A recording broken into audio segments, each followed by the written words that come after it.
Hello everyone, B Ed Kurukshetra university जो regular student कर रहे हैं उसके लिए रिवैल्यूएशन का फॉर्म कैसे अप्लाई करेंगे उसको एक बार देख लेते हैं। आईएमएस पोर्टल पे जाएंगे हम। यहाँ पर आईएमएस कुरुक्षेत्र यूनिवर्सिटी है, इस वेबसाइट पे हम ओपन करेंगे। एक बार ये पेज ओपन होने दो वेबसाइट।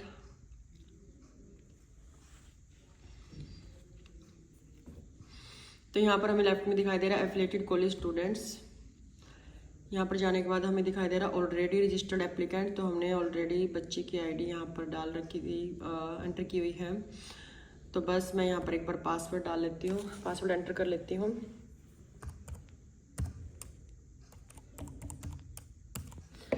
एक बार मैं पासवर्ड चेक कर लूँ सही से मैंने एंटर किया है नहीं। हाँ जी। सो बस इसके बाद हम यहाँ पर लॉगिन पे अप्लाई कर देंगे। लॉगिन पे अप्लाई करने के बाद हमें कुछ इस तरीके का इंटरफेस दिखाई देगा।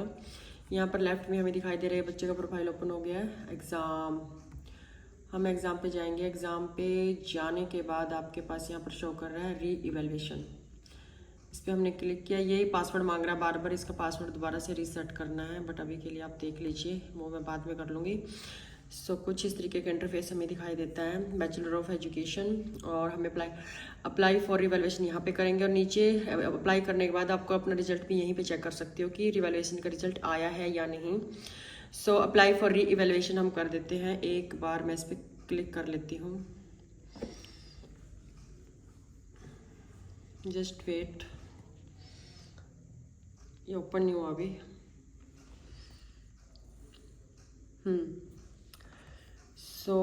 ये वही बार बार मांग रहा है कि आप इसको और पासवर्ड को रीसेट कीजिए, वो मैं कर लूँगी। नेक्स्ट मूव ऑन करते हैं हम। ये हमारे पास कुछ इस तरीके से बच्चे का मैं पूरा नंबर तो आपको शो नहीं कर सकती, बट ये ऐसी चीज़ें दिखाई दे रही हैं। ये पेपर 801 है, ठीक है। और ये देखिए आप, इस तरीके से नाम है, उधर रोल नंबर है, और ये बच्चे का ये पेपर है। इसका ये हमने पहले ही फॉर्म सेव कर रखा है, बस ऐसे फॉर्म ओपन होगा, उसको आपने बस सेव करना है। यहाँ पर मैंने ये वाला पेपर इसका क्लिक किया, इनका 803 में अप्लाई करना है। तो यहाँ पर मैं नीचे इसको सेव कर दूँगी। सेव करने के बाद हमसे ये ओके मांगेगा। बस सेव हो गया। तो हम नीचे इसको स्क्रॉल करेंगे पेज को। ये देखिए, सेव करने के बाद आपको यहाँ पर आई एग्री करना है। एग्री करने के बाद इसको एक बार और स्क्रॉल करेंगे पेज को।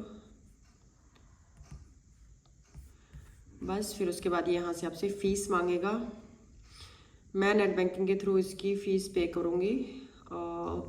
बट मैं आपको एक चीज़ और दिखा दूँ, यहाँ पर यूपीआई है। अब मान लो मैं यूपीआई पे क्लिक करती हूँ तो नेट बैंकिंग पे चला जाएगा। नेट बैंकिंग पे क्लिक करूँगी तो यूपीआई पे, मतलब जो ये ऊपर वाला इंटरफेस जो सरफेस है इसका मतलब ये वाइट वाला है, तो मतलब वो वाला एक्टिव है। तो यहाँ पर नेट बैंकिंग एक्टिव है।